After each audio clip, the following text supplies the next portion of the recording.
I have a lot of trauma too from my childhood. My dad passed away quite young, and that's something that always really stuck with me. Like I didn't really ever process it, and I just didn't really understand how to deal with that. And I don't think my body was ready to deal with it. But then when my redox got high and I found something that I was passionate about and I heard truth, everything just dropped away. And that no longer made me sad anymore. And I just looked at things through a different perspective. And so I think that's also why quantum biology is quite healing for people, because it allows them to hear something that's true. It kind of sets their heart on fire, makes them really passionate, and gives them something to work towards, which I think is super important. Like if you don't have a purpose in life, or you don't have a passion, you don't have that inner spark, that inner light, then it's really, really hard to heal.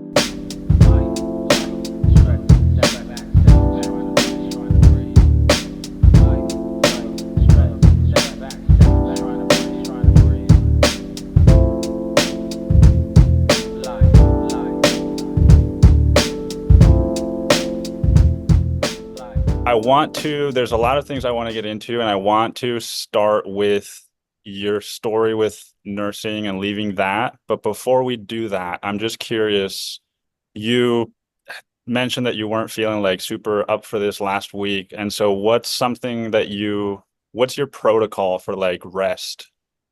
Yeah, that's good. If we're talking about myself, it's completely different to what my protocol would be for my clients. Okay. My protocol is, well, I have several non-negotiables in my life to ensure that I stay mentally well, physically well, because my workload is so high. I tend to push myself a bit too much, but when you're so passionate about something, you can't really stop. It's like you wake up every morning and you're so excited just to even do research or talk to clients or put together a protocol. But my non-negotiables are, I always watch the sunrise every single morning. Okay. So I'm fortunate enough to live by the beach. So I'm generally down there at sunrise, going for a swim quickly and watching the sunrise, or I'm doing that from my home. And then I work pretty much straight after that. My other non-negotiable is that I don't eat carbohydrates after 6 p.m. at nighttime. So big on the no carbs at night, just to maintain leptin sensitivity and ensure my hormones are functioning well and all of these types of things. And then I always block artificial light all the time. So whether that's getting fuel in the morning or gas, I think Americans call it, I wear my blue light blockers to make sure that, I'm not exposing my eyes to this really bright light that's going to ruin my hormone production for the day. And if it's at nighttime, if I'm working, I always have my red filter on, my red light glasses on. I always have really dim lighting. And doing those three things keeps me very healthy and happy. And they're my non-negotiables. But in general, I think that's a good set of non-negotiables for everyone to have, just to maintain a standard baseline of health. And there's also other things that we can do too, like grounding and things like this as well. But when you have a high redox, you can kind of go longer periods without having to do those things, which is interesting. Redox is actually something I want to get into. With the glasses, like you're not wearing them right now, right? I'm not either. I have a pair of them, and they're like Mm-hmm. the full red. Oh, yeah. Is that something that I can wear during the day? Like, could I wear them right now, or would that be doing something negative?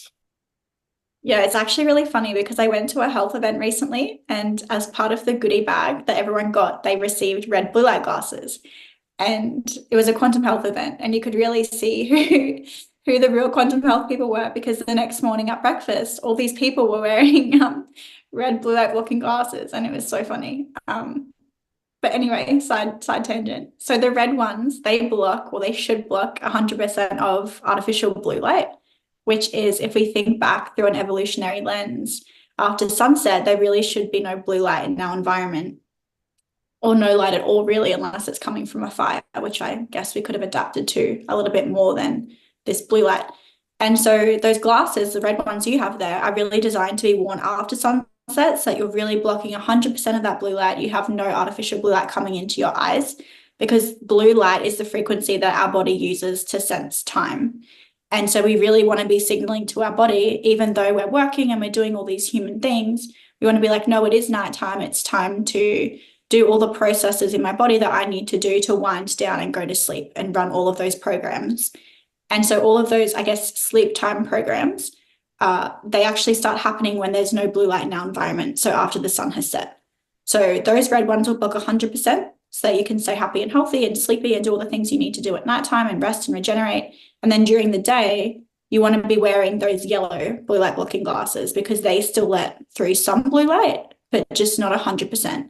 And so if I'm outside, there's a certain frequency or a certain amount of blue light coming from the sun.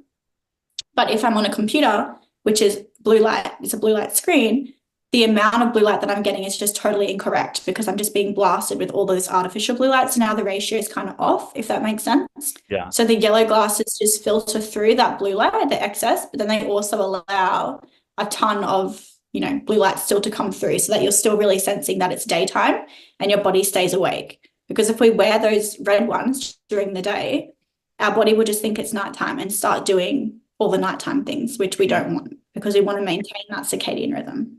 Okay. I hope that makes sense. Yeah, I've been doing it wrong. So it's okay to receive a certain amount of blue light, even if it's non-native blue light, like from a computer? I wouldn't say that necessarily okay. I think at times it can be better than others. Like, for example, right now I have my screen on. I do have a filter on here, but there would be some blue light coming through. But I also know that blue light blocking glasses aren't optimal. So they're not like an overall fix. We also want to prioritize getting natural light into our eyes. So you could actually argue that wearing blue light blocking glasses is just as bad as being exposed to artificial blue light because it's blocking your natural connection with light. And so right now I have this big window open. I have all this natural light coming through onto my face. I have all the lights in here off, and I just have that little bit of blue light coming from my screen. So yes, I could wear blue light blocking glasses, but I'm actually allowing that natural light still to come through to my eyes, which I think is really, really important. Okay. Because obviously those photons of light are behaving in a certain way, a natural way, whereas the photons that are coming, all that energy that's coming from my screen is not acting in that same way. Okay. That makes sense. Thank you for clarifying that. So let's get into, I know this story, but for people that don't know, for people that are just listening to you, discovering you for the first time, can you share just a little bit of leaving nursing school or nursing practice? I think that's like one of the most amazing parts of your story. And so I want to dig a little bit deeper into it because there's things I'm curious to learn about. Yeah, just share a little bit about that. Yeah, of course. Well, where should I even start? I feel like I've told this story so many times, and every single time I get a little bit nervous. I don't know why, but I just do. So I grew up, obviously I'm Australian, if anyone listening can hear my accent. I don't think it's too bad of an Australian accent, but you can definitely tell. So I grew up on a cattle farm in southeast Queensland in Australia, always connected to the earth. Mum always had us pretty much just naked outside all the time. She's really, really respectful of natural health. We were eating really local produce too. We grew most of our own food. And then our meat was literally bought from the gentleman up the road. Our eggs were from our neighbors. So it was like this really small community. And I pretty much was in this one place for like the first 10 years of my life. And now I know that's a great thing. At the time, I thought it was super boring, but now I thank my mum so much. And so I went on to do really well in school, do really well in high school, and then I went to study a Bachelor of Psychological Science. I then realized that talk therapy was sometimes making things worse. And for me, I was just so interested in the root cause of chronic health conditions and where that actually stemmed from, and really understanding what actually made health and what factors actually influence our health and what has gone wrong to cause the pandemic of chronic illness that we see ourselves in today, specifically mental health at that point for me. And I was looking at the psychological science, and I was looking at what I was taught, and I was like, this doesn't make sense. Like, this isn't the needle mover. This isn't the main thing that's making everyone sick. It's not trauma. It has to be something else. And so I was looking at the course outlines for nutrition and pediatrics and all these different degrees, becoming a doctor. And I was looking through the course outlines because you can actually print them off from the university website, and it shows you semester by semester what you're learning. And I was like, none of this is really talking about that root cause of health or preventative medicine. Nothing's really, going into that. It's a lot of policy and procedure, a lot of anatomy, a lot of physiology, and everything was kind of overlapping.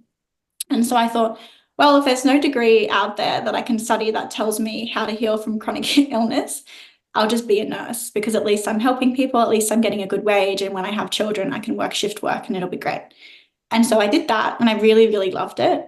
I'm quite a hands-on person. So I just loved it. I excelled at it. And then I started working at a university in the city. So I moved from the Sunshine Coast to Brisbane City, which is the capital of my state. And so it's a really, really big city from where I lived, completely different. And so I got a scholarship to study there. So I moved there to study. And then I also got a job there mentoring first year students. And this was great. I loved it. I was on top of the world. I'm also the first person to go to university in my family. So I was like really proud of myself. And then COVID happened and my world just kind of shattered. So I was very centralized at this point. Like I thought that I was so cool. I was a nurse, you know, first person to go to university. I know everything about health. When anyone in my family had an issue, they would always call me and I would help them with it. So I literally thought I knew everything. If you think, you know, some people's egos are big, like mine was definitely bigger at that point. And so, yeah. So around this time when COVID happened, just to pedal back a little bit, I actually got really sick. So I've been pretty much, or I was healthy my entire life, given the childhood I just explained to you. Obviously, I would be quite healthy. Now I know why. But moving into the city, I just got really, really sick. So the first thing that I experienced was really bad vertigo. Now, I was actually living, I think, on the 19th story of an inner city apartment. And I also had the Wi-Fi router for the floor above me and the floor below me next to my head when I was sleeping. I was also drinking fluoridated tap water for the first time. I was under blue light day in, day out, and I never went outside. And I always had the windows shut because in the city, all you can hear is like sirens and people yelling, and it's just so loud. So I always had everything closed, very different to how I grew up. And I just really wasn't happy in that environment. And so I got really sick. And so the first thing I got was vertigo. So I would actually wake up in the morning and step out of bed and just faint, like just faint on the floor because my vertigo was so bad. And I just had the worst chronic fatigue. Like even, I've always been a very high achiever. So even just studying, even just, you know, making dinner was just such a hassle for me, let alone cleaning my house or going to work and being happy and inspiring people and mentoring first year students and all of these things. It became such an effort, which I'd never have to do it before. Now I know that 90% of the population feel like that day in, day out, and that's just normal for them, but it wasn't normal for me. And so not only did it really wreck my physical health, but it also wrecked my mental health in the sense that now my grades were slipping. I couldn't remember the things that I thought I used to be able to. I used to have a picture perfect memory. Now I didn't have that. And I was just really lost. And so I was asking all the professors at my university, all the lecturers, like, what do I do? These are my symptoms. And one guy told me to go vegan and that would help. And so I went vegan and everything got way, way worse. And yeah, so that's where I was at. And around this time, I posted on Instagram, and just by chance, a doctor replied to it. And my status was, does anyone know a really good healthcare practitioner in Brisbane? I just don't know how to heal myself. And so he replied to me and he said, I think we've been following each other for a long time. His name's Corey Gandavini. He's a follower and one of the original members of Dr. Jack Cruise's work. And he said to me, Kiera, your environment, it's not you that's broken, it's your environment. And I was like, what does this guy mean, my environment? I didn't really understand at that time what he was meaning, but he told me to just watch the sunrise. He said, you just need to watch the sunrise. And so thankfully the sun actually rose like right outside my apartment, up the mountains, and I could see being so high up. And so I started watching the sunrise and nothing happened. And then he had asked me, how are you going with the sunrise? I was like, good. You know, it's not really doing anything though. And he said, are the doors open? Are the windows open? And I said, no. So I was watching the sunrise like through the doors and through the screens, which obviously now I know that it blocks a lot of the light that we need. So I started opening the doors, and within 3 days, I started feeling so much better. My vertigo was pretty much gone. Like I didn't have vertigo for the first time in maybe 7 months. Within how many days? 3 days. 3 days. Wow. 3 days of watching the sunrise and sunset. And so that was that was the health journey part of it. Share a little bit more about the leaving your whole fucking job and everything because of the policies and all that. Yeah, I look back at it now and I think it's pretty cool. I'm like, yeah, you're a badass, Kiera. But but then like it didn't feel like that at all. It was so scary. So scary. So yeah, I was kind of learning from Corey and I was like, wow, like this is incredible. I can't believe I feel this much better. I don't understand it, but there's got to be something to it. And he kind of just like dropped me in the ocean and I had to learn how to swim. And so I hadn't even heard of Dr. Jack Kruse or like anything to do with quantum biology. And at this point, there was no Sarah Kleiner, no Carrie B. Wellness, like none of these people were a thing. And so I was stalking Corey's page and I was like reading the captions of these posts, like someone give me like some resource. And so one thing I knew how to do was research from university. And so I started researching light and health.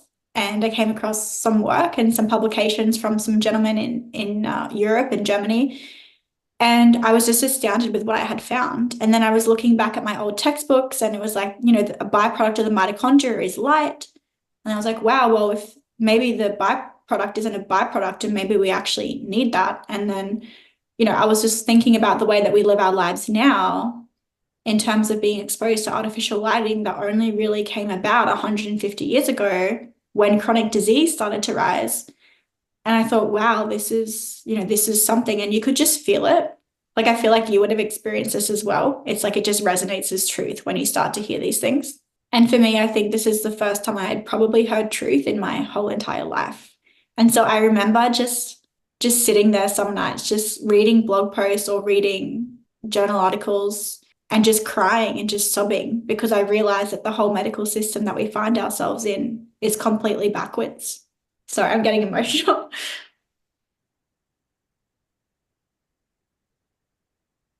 It's overwhelming. It's overwhelming. Because everyone likes to talk about it on Twitter and everyone likes to fight with each other over whose health perspective is right. But at the end of the day, like after being in the hospitals and seeing children hold their father's hand when he passes away, thinking there's nothing they can do, it's just so upsetting because there's so much that they can do and they just don't have the information. They would pay like with their life for this information, but they just haven't come across it. They're not aware of it. They don't understand preventative medicine. They don't understand that our body's electrical. And now looking back on nursing and you know, when someone gets diagnosed with cancer, what we prescribe them, where we put them, how we disconnect them from the sun, from the earth, all these things that actually maintain good health. No wonder why they pass away and get sick. It's just so upsetting. And so, yeah, very obviously passionate about getting this message out to as many people as possible because there's really good people that are suffering, especially children. And I'm not okay with that. But so I started getting better and I still hadn't heard of Dr. Jack Kruse at this point. And I was just researching and learning on my own, I guess, accounts. And then I was told that I had to get the vaccine or I would lose my job and lose my position in nursing. And I come from a very poor family, like we didn't have much money at all. And so for me, nursing was like I had made it. Like I would always have a solid career, I would always have a job, I would always have stability. And so, you know, owning my own house was like 1 year away. Owning my own car was 1 year away. Like everything I thought I wanted was like only just around the corner. But then there was this massive roadblock of like get vaccinated or all that's taken away from you. And so something I'm very passionate about is having children one day. Hopefully, I'm sure it will happen. But I just couldn't find any data surrounding the vaccine and how it impacted fertility. And I just knew it wasn't right. I just knew there was something off about it. I didn't want to take it. And so I held on for as long as I could. But unfortunately, yeah, I lost my position, I lost my job. And then I packed up all my stuff from Brisbane and moved back to the Sunshine Coast. And I got healthier. I built my Redox and I enrolled myself into decentralized university. And that's my story about that period of my life. What have you learned now that it's been 4 years about the effects of the vaccine on fertility or just women's health in general? Because something that it's a question mark for me right now with dating. Mm-hmm. It's very important to me that the woman that I end up with isn't vaccinated, but I still am Mm-hmm. not, I still don't know if that's just like misguided or if there's now evidence to support long-term damage, or I'm just curious. And if you have had patients or people come to you, women come to you with side effects from some vaccines. I think that's the question everyone's asking in the alternative health space is, would you be with someone who's vaccinated? It's like a massive, massive question because I feel like so many of us went through so many hard times to stay non-vaccinated that it almost seems like kicking yourself in the foot if you were to go and then have children with someone who's vaccinated. You're like, okay, what did I do all that hard work for? But honestly, I don't know a lot.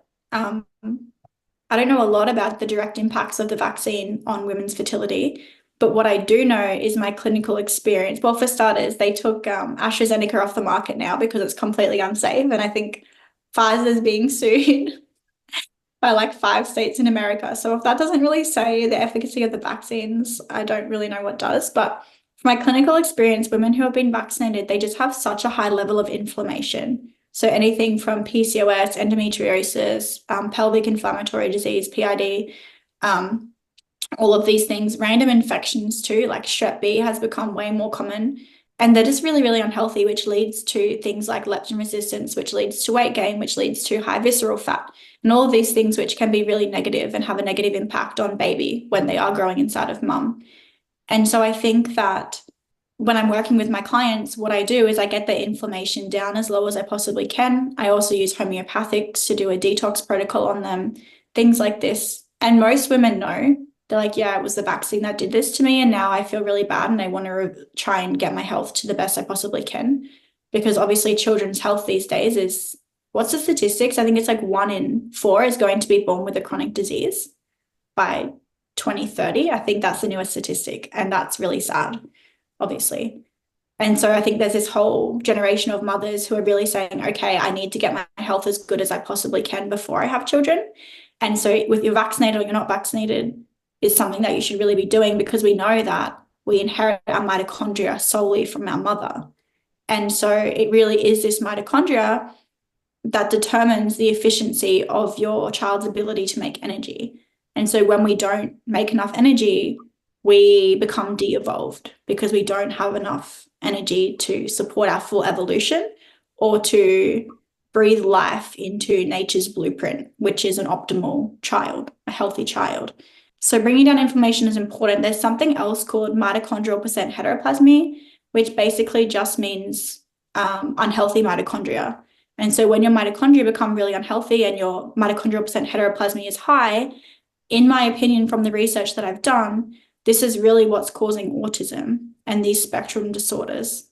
And so it's quite easy to see where we've gone wrong. And I'm kind of piecing together work from Dr. Jack Kruse and Dr. Doug Wallace and Dr. Gerald Pollack and a few other people in the space to conclude this. But it's quite easy to see when you're thinking of things that can increase mitochondrial percent heteroplasmy, why that can be linked to autism and these neurological spectrum disorders. And that's things like eating foods out of season, never getting hot, never getting cold, having high visceral fat, eating a lot of protons, so like eating inflammatory foods, never grounding, never being on the earth, always being surrounded by artificial light, not having the right amounts of melatonin in your body. All of these things can cause the swelling, which can cause an increase in mitochondrial percent heteroplasmy. And so I also work with women to bring that down. One of the best ways to do this is actually cold therapy. It'll really help reduce that, which no one really does these days either. So yeah, in terms of the vaccine impact, I don't know. I think it causes inflammation. Obviously, I also think of a few different things, which I won't state publicly. If you want to talk to me, you can message me on Instagram or email me. But I think overall, it's just like the increase in inflammation is so detrimental, the increase in the mitochondrial, decrease in mitochondrial health, and then you just need to work to bring that back down so that you can have happy, healthy child. Okay. Yeah, I was reading something that Dr. Jack posted, I think maybe like a day or two ago, about just a bunch of words I didn't understand, like DNA plasmid, SV40, and P53. And he basically said, like, if you got vaccinated and you don't live in the tropics or you don't move to the tropics, you're an idiot or whatever. And so, yeah, I was just curious about that. But going back to choosing not to stay at your job and not get vaccinated, was it just something about the way that you grew up, or what? Because so many people just chose to get the jab and keep their job and all of that. Like, what was driving you, despite the fear, to do what you felt was right? And what was the support that you had at the time like? Because I know you mentioned on one podcast that like all your friends were kind of turning against you, or at least in that area. So what was that like? It was not great. I didn't have much support, unfortunately. My family thought I was pretty silly because they were really proud of me and my degrees and all these types of things and wanted me to keep going and finish it. And yeah, all of my friends were kind of turning against me, in the universities can kind of be a cult in a way. And so everyone kind of follows each other. But I remember being in class and asking my peers, I'm like, what do you think about this vaccine? And I was a little bit older than most people. I think I was like 20, 21, whereas these people were like 18 or something, 19. And they're like, oh, what do you mean? Like, what do you mean the vaccine's bad? Or like, oh, I haven't really thought about that. And it's like the lack of critical thinking is just so bad. And then you think these people are going to be our doctors and nurses. It's really quite scary. But I don't know. I thank God every day. Like, I truly thank God every day. And every day he shows me that, again, I made the right decision. But I think it was just an intuitive thing. It just didn't feel right. I think because I had grown up quite healthy, that I do have quite a strong intuition. And so my body does tell me when things are wrong. It was just so hard. I remember being so sick, like laying in my bed, just feeling so sick, not wanting to do anything. Like, should I get vaccinated? Should I not get vaccinated? Like sweating, not being able to sleep. I even lined up to go get vaccinated. And then I think I was going to vomit, and then I didn't. Like, I was going to actually physically be sick. And I was like, I have to go because I felt so sick. I just couldn't do it. It's actually hilarious looking back on it now. But yeah, it's just really hard. And I just decided against it. I also had one really, really good friend, Isabel, who's pretty much been my best friend for my entire life since like grade 6. And we called each other. We hadn't spoken in a few years. And I called her during COVID and I said, hey, it's Kiera. Isn't what's going on right now so crazy? And she agreed with me. She's like, yeah, this is crazy. And she's also a nurse. And she was like, yeah, I'm not getting the vaccine. Like, this is ridiculous. And I think just having that one person there who agreed with me really, really helped. Really, really helped me. And so, yeah, when I moved back to the Sunshine Coast, I moved in with her and we just became this little unvaccinated team, I guess. But Yeah. yeah, just having one good friend really, really helped. And then obviously God always is guiding the way. So yeah, very, very grateful for that. And my mum as well, she got the vaccine because I have little sisters. I have a little sister, and my mum, she was quite young then. So mum was still supporting her and all the things. And so she had to get vaccinated because she also worked in healthcare and she got quite sick after.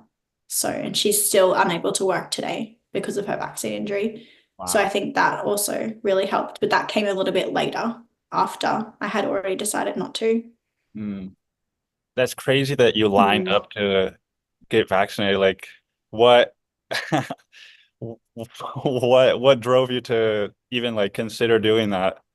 It's just a centralized system. Like, when you're a child, you grow up in this system that just teaches you to, like, you're only worthy when you have a good status in the world. And so you're only worthy when you say, oh, hi, my name's Kiera and I'm a pediatric nurse, or like, hi, I'm a lawyer, or hi, I'm this.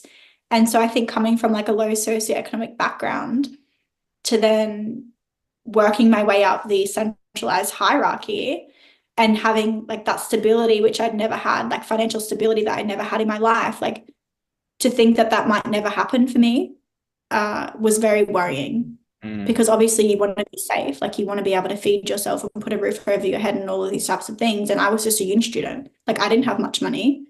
I was pretty much living week to week at that point. And so to not have a job, to not have anything, and then not to mention the fact that you couldn't actually do any job. So if I was unvaccinated at one point, I actually couldn't work at all in Australia. So yeah, it was just really, really hard. And then you have to learn it's the best thing now because I really needed that. Like, my ego and just my views on life were just totally wrong. So COVID was the best thing to happen to me because I had to take off the scrubs. Like, I had to take off, I'm Kiera and I'm a nurse and I have this degree and that, and I'm so educated, and be like, okay, everything that I learned was a lie. I can no longer work in the centralized system morally, because if I did, I would actually be contributing to increased deaths because of the lack of education that our nurses and staff have and the way that the hospitals are run, which I couldn't live with, and find out who I actually am behind all of that. You know, we're taught so much to focus on career and money and status and all of these things and Instagram, but like, that's not real life. So I really had to look at my life, look at who I was, and find myself, find my morals, what I stand for. And then I found the alternative health space as well. And then I found the quantum health space and a lot of people who were aligned. And I really just had to find out who I actually was behind all of that. And a lot of people don't want to do that. A lot of people don't have that strong foundation to work from, which I think that I did through my childhood, and have that confidence to be able to do that, to really look at myself in the mirror and be like, okay, no, everything that I know is wrong, and actually want to relearn that and actually say, okay, well, if it's wrong, let me try and fix this for future generations. So it's really hard. And I understand why a lot of people didn't, because it was really mentally taxing. They were probably some of the darkest days of my life. So I understand it, but thankfully I managed to, yeah, make it through. Yeah. So I feel like this episode's like so deep.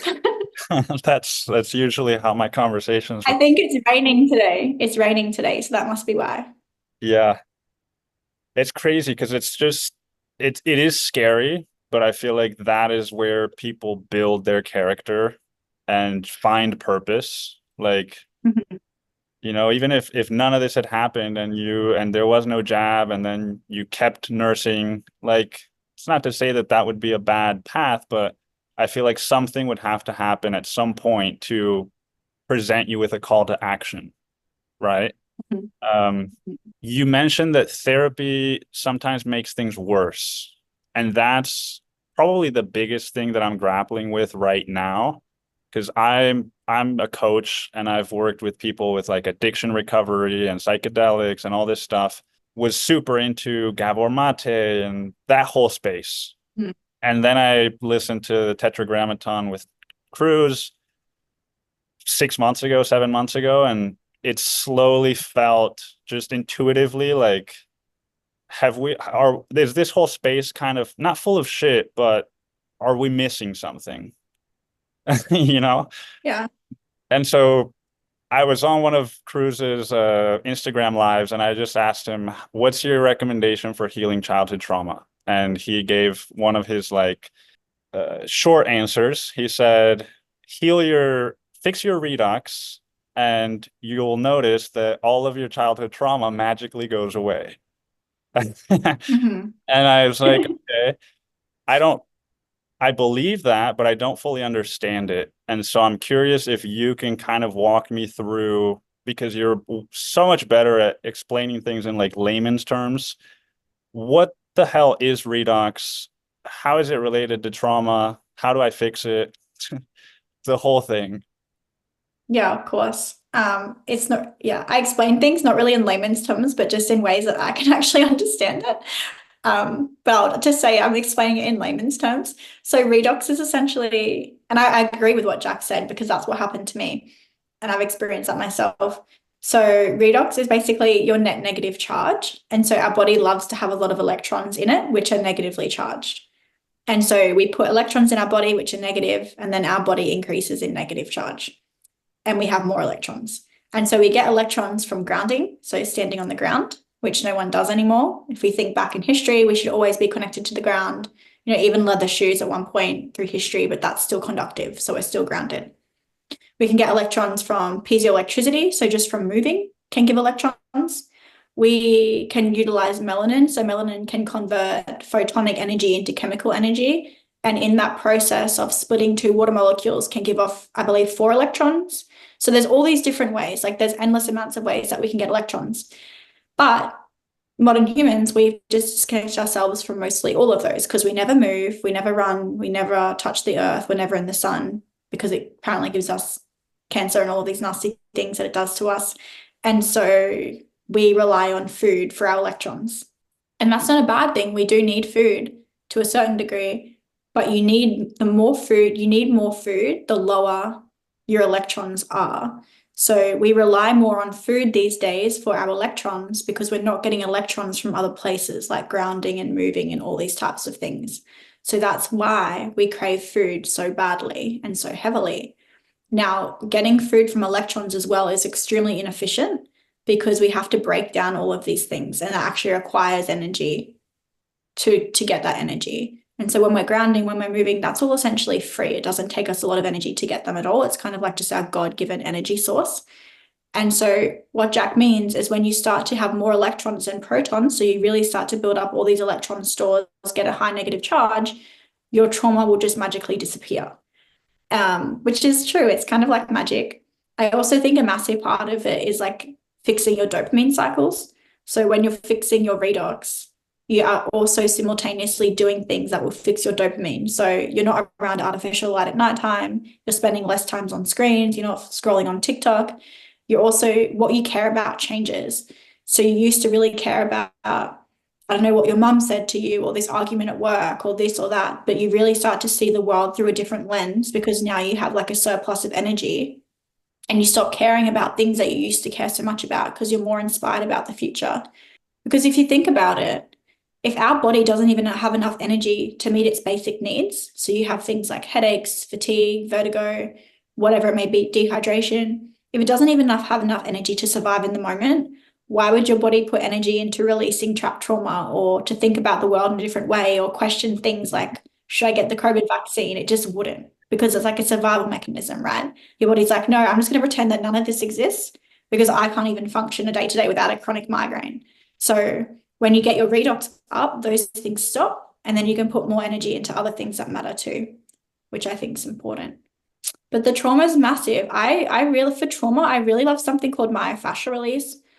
So the studies show that we actually store trauma in our water network in our body. So in the hydrogen bonds of water is where emotion is, and trauma and memories can be stored.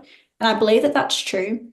I also think it correlates with chakras. So did you say you're a health coach as well? No, just like addiction recovery and psychedelic integration. Oh yeah, cool, cool. So you're wanting to maintain like coherence in the body again, definitely. So something that I found really interesting is a massive overlap between this work and then traditional Chinese medicine. And this is kind of straying away from your question, but I think it's really interesting. So I had a client who, you're familiar with the chakra system? Little bit. So basically, we have like these energy points or centers in our body, and they go up and down our spine, and they all kind of represent a different thing. So one could be, for instance, like the chakra points that are lower in our body, so more towards like the reproductive system, that type of area can be really tied to issues, trauma from, like, let's say childhood trauma, or feelings of instability, or relationship breakdowns, and all these types of things. So that really, early on in life trauma, also sexual trauma, because of that reproductive area, that sacral chakra. And so Chinese medicine explains this to us. But what I found through clinical work is that people who, specifically women, because I work with a lot of women who have been through something like sexual trauma or trauma early on in their life, they tend to have quite bad lower back pain. And for me, this is actually where that trauma is stored. So we actually store trauma in our water network in places that reside next to the chakra that they correlate to. So those base chakra, sacral chakra, and then that trauma surrounding sexual trauma or early childhood trauma. And so something that you can do to really help release that is myofascial release. So what you're doing is you're actually pressing on that fascia, and then you're releasing it. So that fascia is actually very dehydrated. And so I think that these are places where we can store trauma, like literally. And so when you release them, and I see this through client work, I won't even tell them why we're doing it. And then they'll tell me they've had flashbacks to things they've forgotten about, or things they don't remember, or things they haven't thought about in years, or they have a big breakdown, because you're really releasing that trauma. And I think that once you build the redox, so you're in a position where you have excess energy to maybe deal with those things again, and then you're kind of moving that water through myofascial release, through stretching, through whatever your modality may be, you're moving that water. So you're moving those memories and you're actually releasing that, which I think can be quite interesting, and it's quite profound to understand. But so in terms of recovering from trauma, I think that redox is massive. Fixing your dopamine is massive. And then also that physical modality to help really push that out. So things like, even just moving, even just going for a run, even going for a swim in the ocean, all these things move your fascia and can move the memories out of your body. So even if I fix my redox, I still have to release the trauma once I have the energy or the electrons to do this. I believe so. It depends who you're working with. Some people think that they need to have a physical. I believe that you can heal in an instant if you want to and if you're ready to. But some people, they like to have some sort of physical modality. And so I think that that's where myofascial release comes in. Some people, you won't need to do that. Some people like it. Something else that I really think is important that everyone should do is that over time, our quads, they get really, really tight. And so if I'm like sitting here and I'm thinking about a horrible memory, or I'm having PTSD, or my work sends me a really nasty email, I will get ready to go into flight or fight mode. And so my quads will actually start to tense up. And so this creates a negative feedback to my brain to stay in fight or flight. And we actually can't heal when we're in flight or fight. And so over time, because we're not redistributing that tension, like I always say to people that if you feel stressed, go for a walk because you need to move that tension. But over time, that system stays on. So we're always on. Our quads are always tight, and we get in like this negative feedback cycle with our nervous system. And so I think that everyone should be doing myofascial release, especially in the day we live in today, on our quads to really get rid of that negative feedback cycle to create a really calm nervous system. I think that's so, so important. And sometimes people will come to me and they're like, yeah, I just can't work through this, or I've done this, and they've tried every modality, their diet's really clean, they're blocking artificial light, they have a high redox. And then I literally just tell them on the consultation, Google myofascial release on your quads and go do that. And 2 weeks later, they text me like, oh yeah, I'm all better now. Like it's actually really, really powerful. And so I think that people like really need to, be doing that, because we all just live so stressed. Like our lives are so stressful, but our body hasn't evolved to disassociate like an acute stress from a chronic stress. Yeah. And so I think that's really powerful as well. What do you mean when you say you believe that you can heal in an instant? Yeah, I mean, it's kind of what I experience, like healing in an instant. Like I don't really know. I have a lot of trauma too from my childhood. My dad passed away quite young. And that's something that always really stuck with me. Like I didn't really ever process it, and I just didn't really understand how to deal with that. And I don't think my body was ready to deal with it. But then when my redox got high and I found something that I was passionate about and I heard truth, everything just dropped away. And that no longer made me sad anymore. And I just looked at things through a different perspective. But I also think that I was ready because I was so motivated by like the information that I had come across, that trauma was like standing in my way from my future. And so I was ready to let that go. And so I think that's also why quantum biology is quite healing for people, because it allows them to hear something that's true. It kind of sets their heart on fire, makes them really passionate, and gives them something to work towards, which I think is super important. Like if you don't have a purpose in life, or you don't have a passion, you don't have that inner spark, that inner light, then it's really, really hard to heal. So using me as an example, that kind of made some things click. So something that I've struggled with, I have a lot of separation anxiety with like dating, and just like, just anxiety in general in dating, fear of being abandoned, all these things. In the trauma world, it's like, oh, well, my mom left when I was really young, and so therefore they created this story, whatever.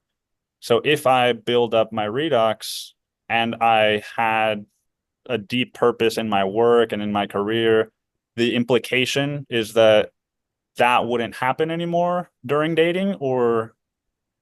I believe so. I think that your confidence in yourself, and this could be totally off, not even on point with what I'm saying, but just intuitively, I think that your confidence in yourself will grow. You will become more confident in who you are. You will understand your self-worth. You will understand that you're okay even if those people don't come back, because you are beautiful and you're worth something, and you're, part of the interconnected web that we call life here. And when that happens, you kind of become more okay with anything else that happens in life. You're like, you know what? It's okay if they don't come back, because I'm okay. And I know that something else will come along that's even better, and I don't need to control everything. And life just has a funny way of acting in your best interest, like that path of least resistance. Life kind of wants you to win. And so I feel like when you get to that point, you're like, yeah, okay, people will leave, people will come. That's just life. And I know that everything's working out in my greatest good. That combined with redox and all the things that you seem to be doing, I think would really, really help. But it is that just like self-worth, that sovereignty as well, that really gets people over that last mark, I find. Okay. And forgive me if you've already said this, but I just want to make sure I understand, like, what are 2 or 3 things that I could start doing to address the redox? Is it the grounding and movement and that kind of stuff? Yeah. So the biggest thing with redox is being able to actually hold those electrons as well. So you need to be hydrated. So you need to ensure that you are drinking good water. So not drinking tap water, having the minerals specifically. I love Quinton minerals because they're seawater, and our mitochondria really can use that to stay hydrated intracellularly. I think that's important. Grounding, obviously getting the electrons, but also eating a ton of seafood. So seafood's really, really great. It has a lot of DHA in it, selenium, all these things that kind of restore your body battery so you can actually hold light and turn that into electricity inside of you. Getting in the sun. I think for you, EMFs might be a bit of an issue. Do you think? Yeah. Yeah. Yeah. It's like the double-edged sword. It's like you work for yourself and you do podcasting, all these things, but then it's like you're on the computer all the time and all of these things. So I don't know. I look pretty weird when I do podcasts because I don't have like light and all these things. And I don't like, sometimes I'll take them outside and it'll be like windy and my quality's bad, but I'm like, I don't care because I'm not sacrificing my health. So I'm trying to make like a makeshift studio to do them outside. But yeah, it's hard. So yeah, you need to offset your bad environment by maybe taking holidays where you don't go on tech. So you go to like maybe Costa Rica and lay in the sun all day, or, you know, you get outside as much as possible, get grounding as much as possible. And how old are you now? 28. 28. So you're still so young. So it won't take you that long to build your redox and maintain it. It's people who are like 35 and over, depending on what they do for work, that it takes them a lot longer to turn things around. So you know, you're still quite young, just connecting, getting outside, getting that red light as well. Really important. Are you doing all the circadian stuff, like waking up at sunrise, going to bed, blocking blue light? For the most part, but that's also something I wanted to ask you about because so with the Dr. Jack podcast that I did, I brought out a table to my backyard, was shirtless because he does all his interviews shirtless. So I was like, this will be fun. And the first thing he said, there were power lines over my head. And he was like, you and I are both outside and shirtless, but we don't have the same existence. You need to get rid of those power lines. And so I am getting up to watch the sunrise, but there are literally like power lines going through the sun as I'm watching it rise. And so how much like I live in Austin, which is also terrible with 5G. How much is all the circadian stuff going to help me if there are power lines and 5G and all these other factors like I don't know, balancing each other out or outweighing one over the other? Yeah. Well, doing the circadian stuff in that environment is definitely better than not doing the circadian stuff and being in that environment, if that makes sense. So anything you do is a positive. I would be eating a ton of seafood if I lived where you lived. Okay. And I would probably also be doing some sort of red light therapy as well. And then I would be taking holidays because the problem is when you try and heal in places like this, I kind of see it as an input and output signal. So you're like, if you close your eyes and you think of all of the inputs that I'm getting or you're getting right now, you think, okay, I'm getting electromagnetic frequencies from my laptop because it's on charge. The lights above me are giving me this signal, you know, regardless of walls and not physical, but from an electromagnetic sense. You're like, okay, the walls, the wires in my walls, they're putting an AC charge on my body. I'm not connected to the ground, all these types of things. Like that's the reality that your mitochondria are sensing. So they're sensing that electromagnetic environment. And so you need to clean that up. You need to have really strong input signals from the ground, from magnetism, and from sunlight. So when you're trying to heal and reverse the damage, it's a lot easier to do that in an environment that has really, really strong input signals from the sun and from the ground, because it means that that's kind of overpowering the weaker input signals that we're getting from our phones and our devices and walls and things like this. Again, it's not great. It's good to turn those things off, especially when we are in these places with high input signals. It's just a lot easier to be healthy there, especially when, you know, 5G, 6G, all these things start happening. Every single one of our neighbors have Starlink or, you know, whatever it may be. It just becomes so overrun with EMF that you really want to be living in a place where there's high solar yield to outweigh those negative impacts from those signals, if that makes sense. Yeah. So if there's power lines 10 feet from my backyard, is it still okay? Is it still ground? No. Well, look, you'll still be getting electrons, but from what I've gathered, I listened to a podcast recently with Ricky Flo, nutrition, great podcast. Not sponsored, just generally like his podcast. He's a great guy. Um, you should actually have him on. He'd be able to answer so many of your questions. He's so, so smart. I think it's like the vibration. So electrons, obviously every electron's an electron, but they carry information and they can also carry information through vibration. And so I think like power lines in the ground, power lines above us, they can change like the vibration of electrons. And so it's more confusing because we can actually also sense where we are through the vibration of those electrons. And so like when I travel, the first thing I do is when I get off the plane in Iceland, like I get my bare feet on the ground. So my body can go, okay, different place, I can start sensing its environment again. So obviously the power lines aren't good. Nothing you can do about that. Whether you're inside or outside, or you're sleeping through sunrise, or you're outside in sunrise, it's still there. So getting outside, getting the infrared light is, still way better than not doing that. But I would probably look at moving somewhere that's a bit more, residential, less in the city. Like you're in a Pilates studio, so I know that there's like a decent amount of people around you, unless that's a backdrop. Is that a real place? No, it's a real place. Yeah. It's Oh, okay. um I made that mistake one time. I was like, wow, the house you're in is beautiful. And she's like, thanks, it's just a filter. it kind of looks like a filter Um, looking at it. yeah, it does. Picture perfect. So as far as seafood, I eat a lot of sardines.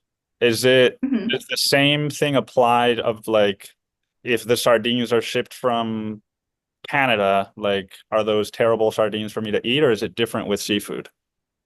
Um, Seafood's different. So seafood, it doesn't really matter if it's local or not local. I would try and get wild caught just because I believe that even though we can detox toxins like heavy metals when we eat seafood, the vibrational component of eating like a happy fish versus like a sick, sad fish is very different. So always wild caught, I try to.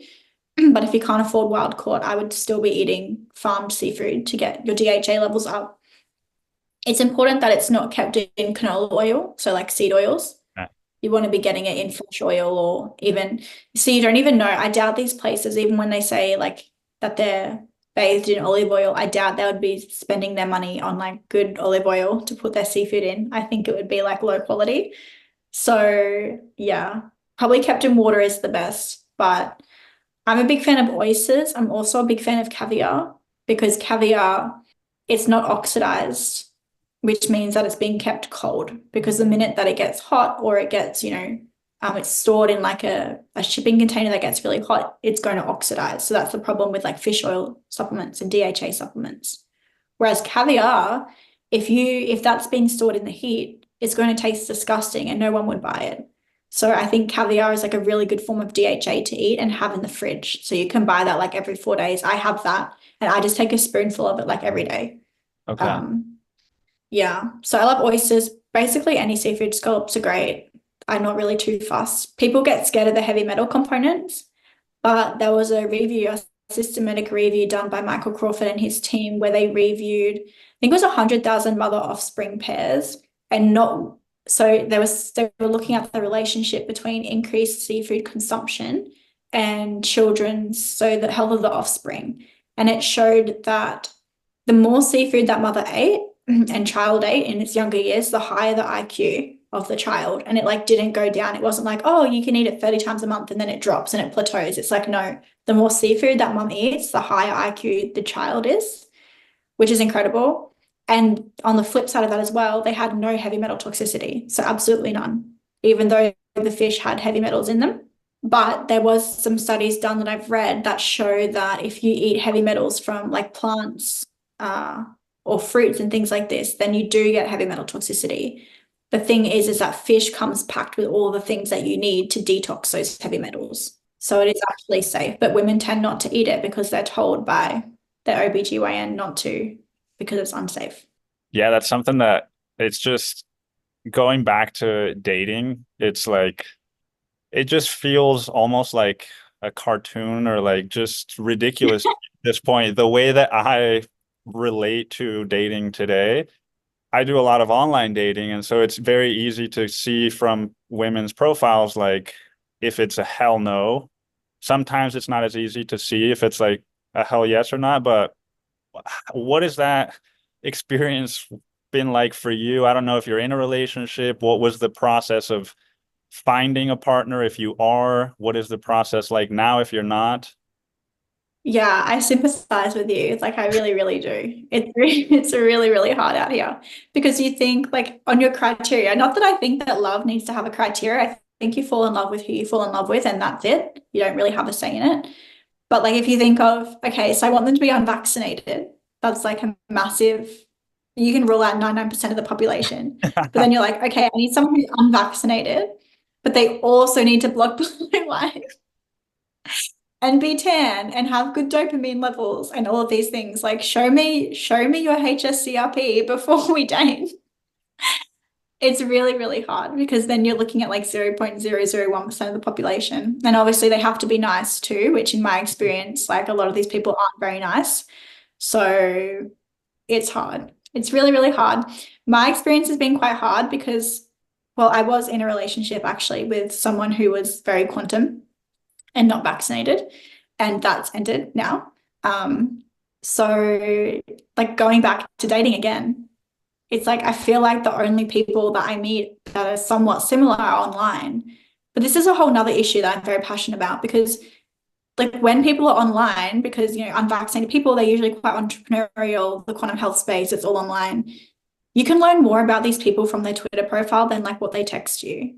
Or like they text you a photo of the sunrise and I'm like, oh great, like I just saw you posted on Twitter like 2 minutes ago. So it's like it's just so hard, you know, it's very, very hard. I don't really understand what's happening in the world right now, but I pray to God all the time. And then, yeah, a lot of these people are vaccinated too, as well. Mm. So it's weird, like in the quantum health space, like a lot of people actually get the vaccine, and that's actually what woke them up to light and health and all of these things. So it's hard. And then, yeah, you start thinking like, oh, maybe I would date a vaccinated person. But anyway, it's a whole let me just tell you right now that I sympathize with you so much because it's really, really hard. Really, really hard. Mm. Yeah. And what's funny is that I feel like before 2020, I grew up with a very strong like scarcity mindset in my house. And one of the Mhm. shifts that I was trying to make was to see abundance and like, oh, if it doesn't work out with this woman, like there's more women like her. And now it's like, no, I'm literally in 0.01%. So like if it doesn't work out with this unvaccinated, quantum, all this stuff, it's like it's gonna be kind of hard to find another woman like that.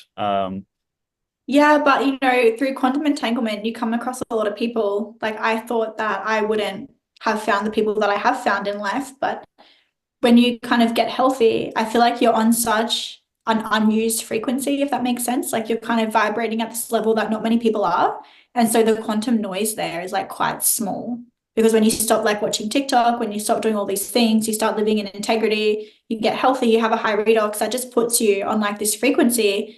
And Mm. then you just like become more quantumly entangled with people on that frequency too. Like the fact that I even you know, went and met Jack Cruz and spoke at his event. And, you know, I've met all these great people. I've had dinner with them. You know, I text them all the time. It's quite bizarre to think that even a girl from Southeast Queensland could be doing these things. Like I can't believe that I am where I am and that I put it all down to quantum entanglement because we're on that same frequency. And so we kind of find each other through, and you know, quantum mechanics explains this. We do find each other, which is nice. But I think just focusing on your health can pull more people into your path. And I believe that God has someone for everyone.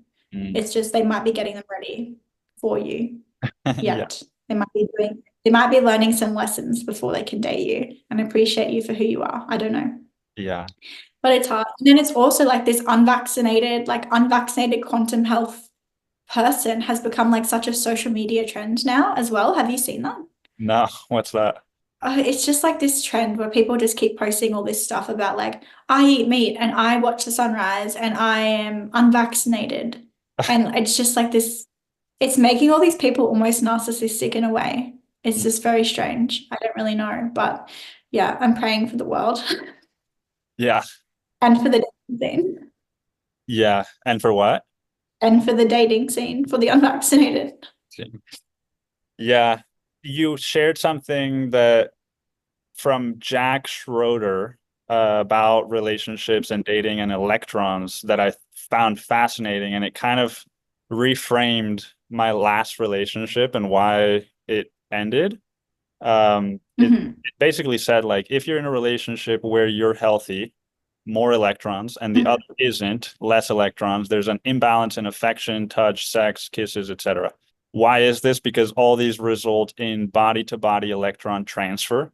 So they travel from a negative or unhealthy person to the positive or unhealthy person. Can you just kind of like, how do you even begin to, like, I feel like it's just such a huge shift, the world that I'm coming from, the trauma, where it's like, oh, this person's negative because of yada yada, their mom or whatever. And it's like, no, maybe it's just down to electrons. And so that then changes the conversations that I would have with a partner, doesn't it? Like, do you know what I mean? Yeah. Yeah, it does. It's massive. I mean, I love, like, I think there's a place for the trauma world, but I feel like it almost becomes like beating the drum again and again and again, and nothing like really ever changes. And you're always broken and you're always working through something and you'll always need to be fixed. And it's like, no, you actually don't need to be fixed. Yes, that happened to you. And yes, it sucks, but you can heal. And now we're going to give you your power back, give you a high redox, fix your dopamine, and you're good to go, basically. So I feel like there needs to be an integration between those two worlds because yes, it's important to acknowledge, like, yes, repressing things is not good, but if you're not doing the other things, like it's not beneficial for the person. It's not a good mindset to have. But yeah, in terms of the post that Jack wrote, it's so beautiful. I wrote a post similar not too long ago about women and men and how they work in complement with each other with yin and yang. It's really beautiful. But basically, this happens in a lot of relationships too. Like with my clients, they're mostly young females, and they'll be like, oh, my relationship is not going well. Like, I'm just not attracted to him anymore, or, he's just really annoying me, or whatever it is. And it's because they start to bring their electrons up. And so, from an actual vibrational level, like, you're not attracted to that anymore.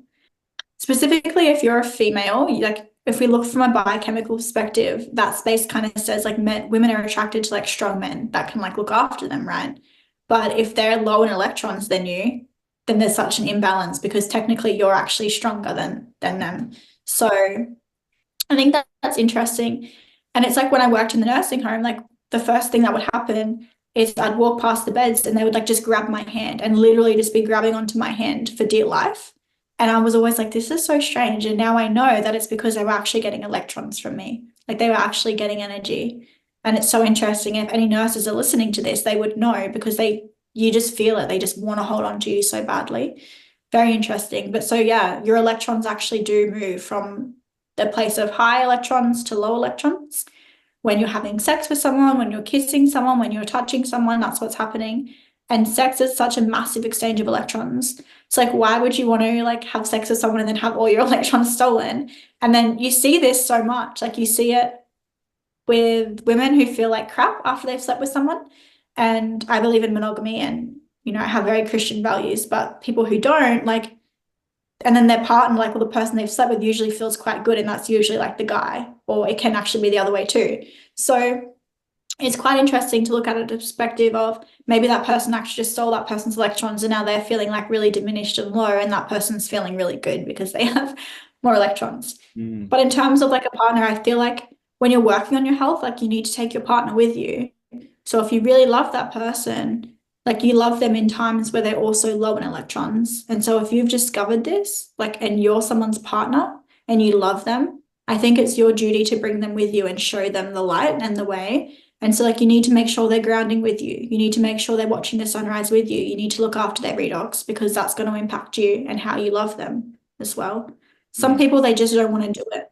They're just like, I don't know what my girlfriend's doing or my boyfriend's doing, but it's so weird. Like they're wearing these red glasses and they're outside all the time and it's just so strange.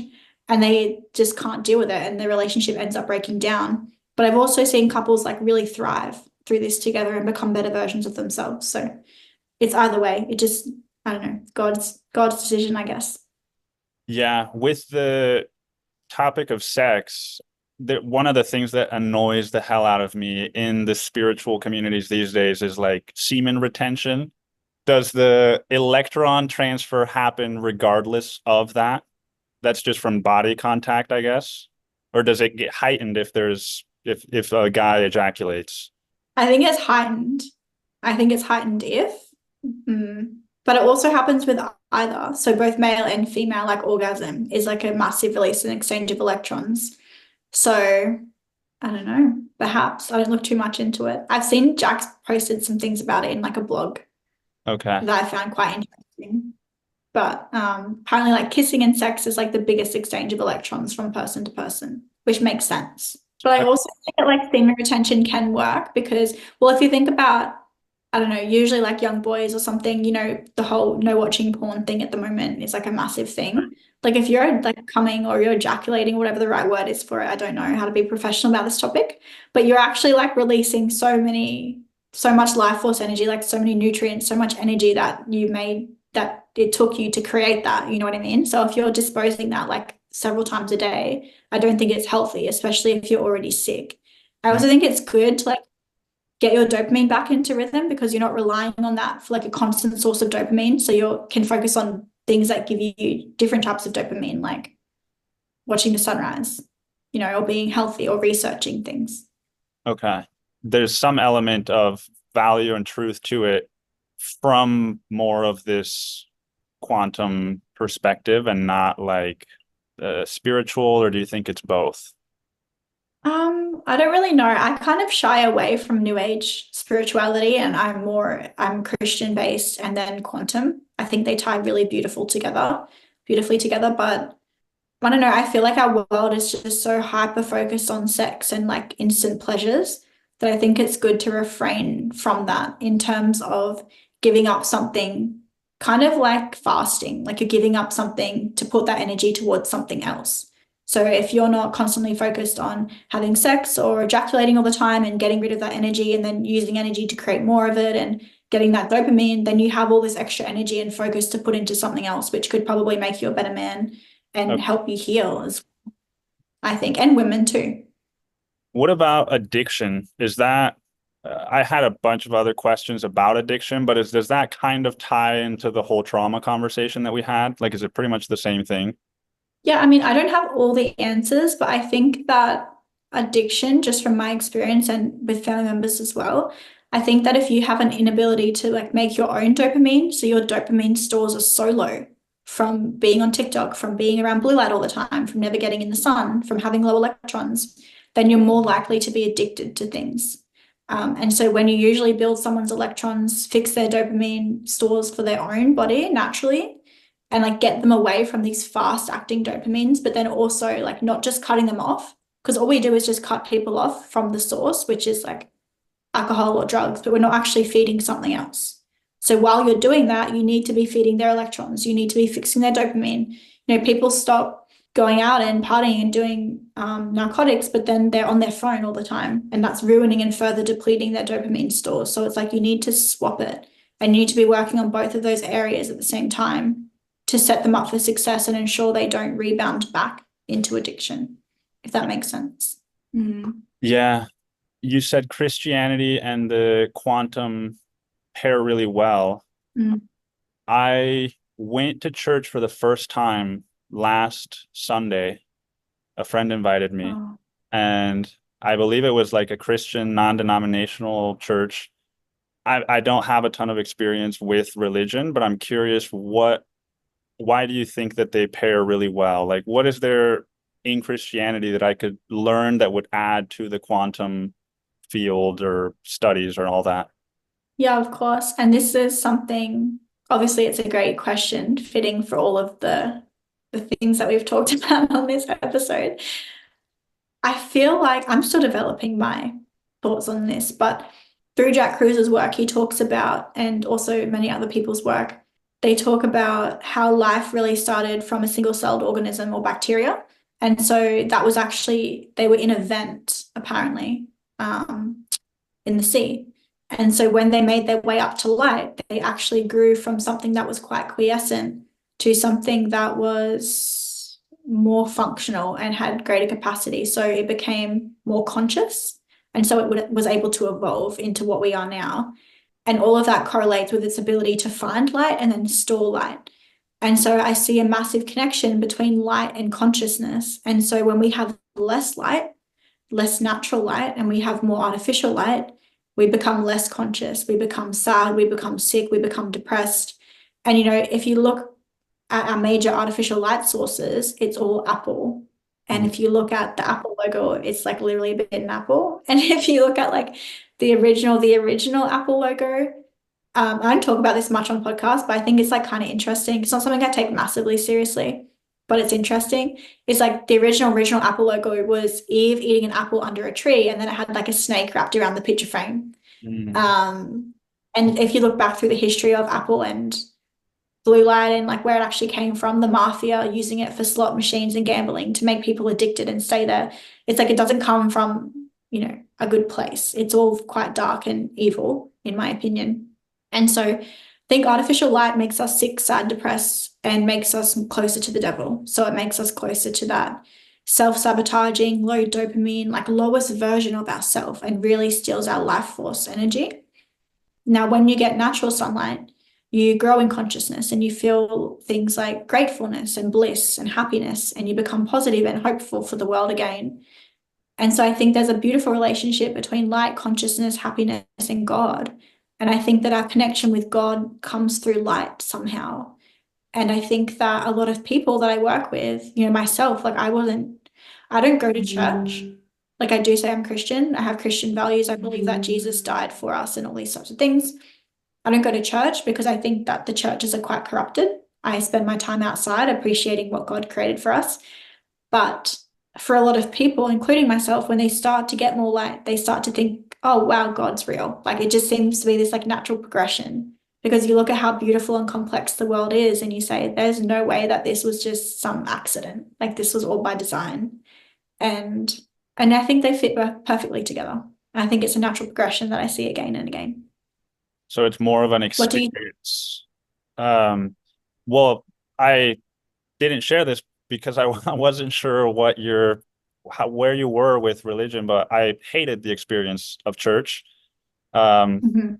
because I just can't get past the fact that, like the corruption, but also just everybody living their whole life based on a book that they think was written by Jesus, but was actually translated by other people. And there's just so many gaps. But I do believe in God. I don't know exactly what that looks like, but I've had experiences that feel like they've come close to that with psychedelics. And so hearing you share that kind of makes a little bit more sense, that it's just an experience. It's not like a dogma, or you have to do these things, or I don't know, maybe it can be a little bit of both. But yeah, Mhm. I have a lot of resistance to church and like organized religion. Yeah, I think that's the issue that I had with church too. Like my grandmother took me to church when I was quite young, and it just felt it didn't resonate as truth with me. And I don't like the construct of it, and I don't like some of the things that can happen in churches. And so, but so many people think that because that's usually their first experience, is like grandma took them to church and they didn't like it and they felt very uncomfortable, and all these people were like crying and dancing and doing things that they didn't feel comfortable doing. They think that in order to have a relationship with God, that you need to have a relationship with the church, but that's not true. You can have your own relationship with God regardless of all of that. And, you know, God said, in the final days, I will teach you. And so I think there's a lot of people being taught and having their own relationship with. It's not something that can be taught to you. It's not something that, you know, you have to go to church to receive. And he says, there should be no gods above, you shall have no gods above me. And we think that like the pastors of our church, like are gods, but they're not. Like your relationship is with God directly. I think that obviously connecting back into the picture that God gave us, which was natural light, natural water, natural magnetism, can connect us with him as well. But, you know, it's quite interesting here. It's probably the first thing that we're not aligned with is like psychedelics. Like I've never done them. And I think that it's a lot of people. This is something I've really thought about a lot lately, is like a lot of people in the health space, they're always searching for something. Like they're always searching for something, and they're searching for answers to questions that they will never know are true or not. Like we will never ever know, even if quantum health is real. Like we will never know anything for certain while we're here on Earth. And people spend their whole life, like you're literally forfeiting loving and living in this reality that we're in because you're trying to answer these questions that you will never know for sure. And to me, that's so sad. It's like, why can't we just stay in this reality that God put us in? Why can't we just create a beautiful life here? Why can't we just love each other and our partners and have beautiful children? Why can't we just be happy with that? And for me, it's like you can spend all your time searching and doing psychedelics and trying to get to this altered state of consciousness, but at the end of the day, like you're missing out on time here.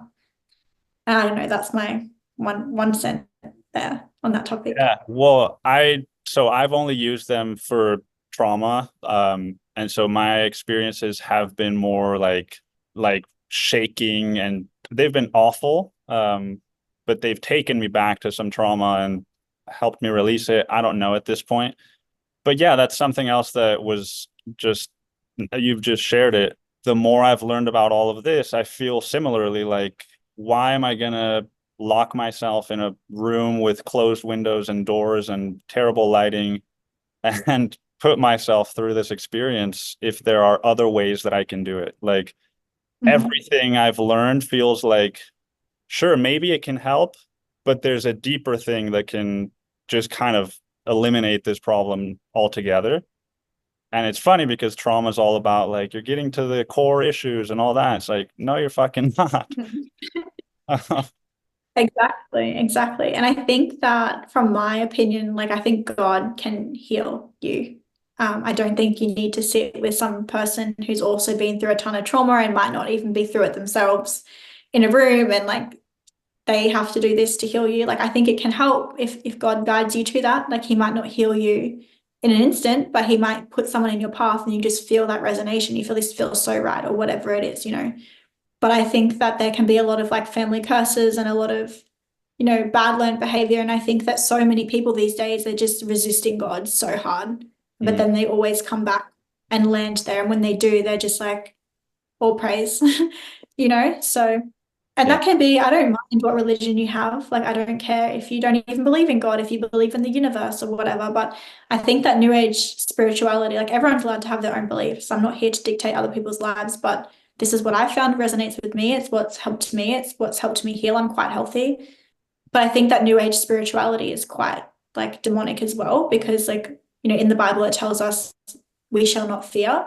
And so I feel like that tarot card readings, like pendulums, all these things is just really trying to control our destiny rather than just having faith, which is like that walking blind into the desert and knowing that God will help you, kind of like I did when I left nursing. I was like, I don't know how I'm gonna, you know, pay my rent next week, but I know that like God will be there and to provide, and He always did.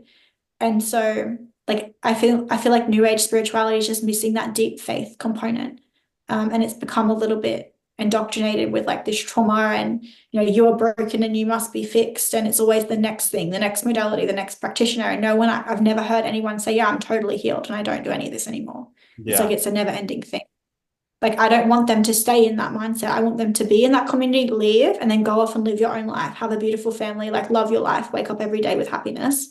And I just don't see that happen too much in the New Age spirituality, like at all, in my opinion. So But you I've don't, seen it happen a lot in. yeah. So you don't see like therapists, you don't do any of that right now. No, I went and saw a therapist once, and then I walk out of there crying. When I was like 16, just after my dad passed away. But I don't see anything now, like I haven't for years. I just do the quantum stuff, as I said at the start, like I do the sunrise, I look after my dopamine. And yeah, I pray to God. I have a really strong faith base. I have a really great community around me.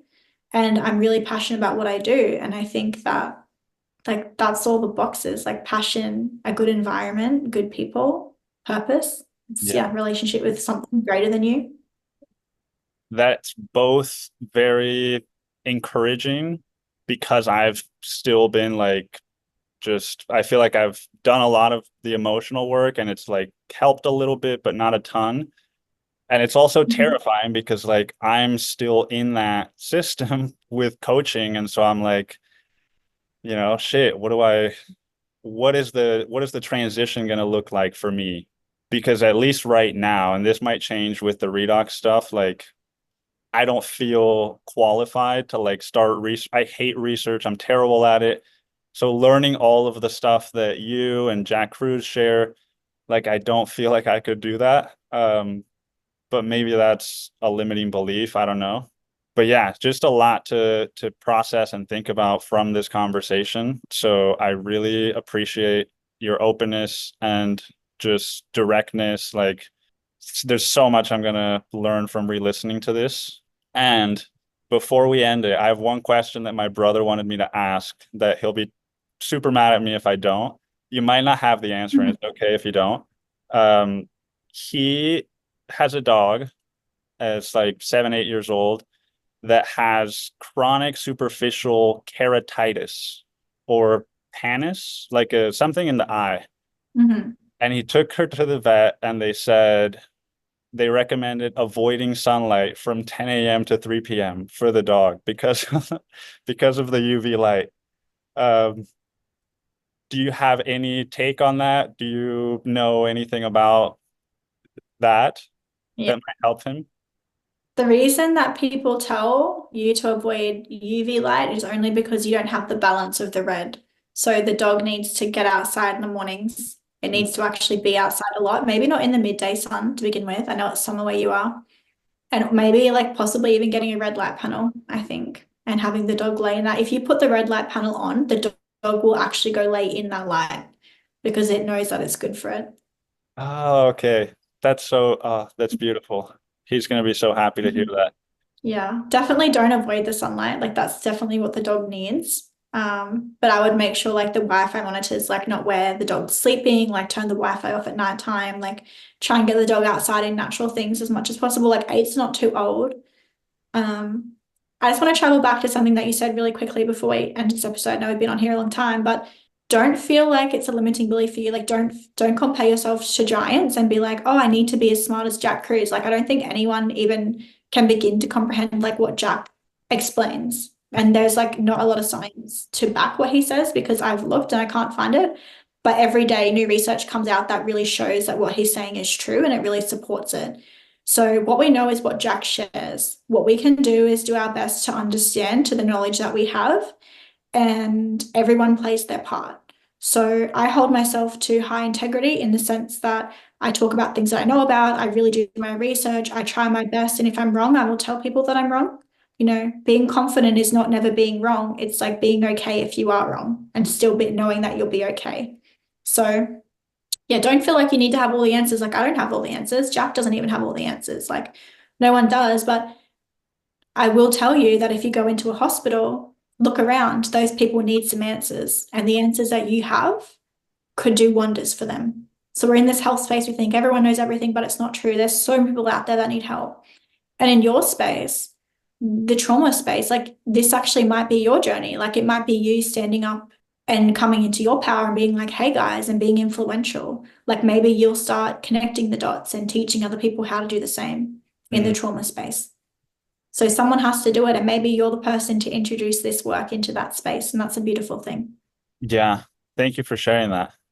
Yeah. You're welcome. It's a pleasure. Hmm.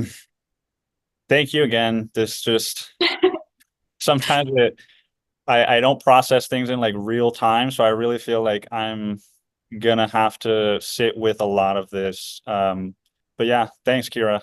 Thanks. Not a problem. Have a great day. It was great chatting with you. You too. Bye. Bye.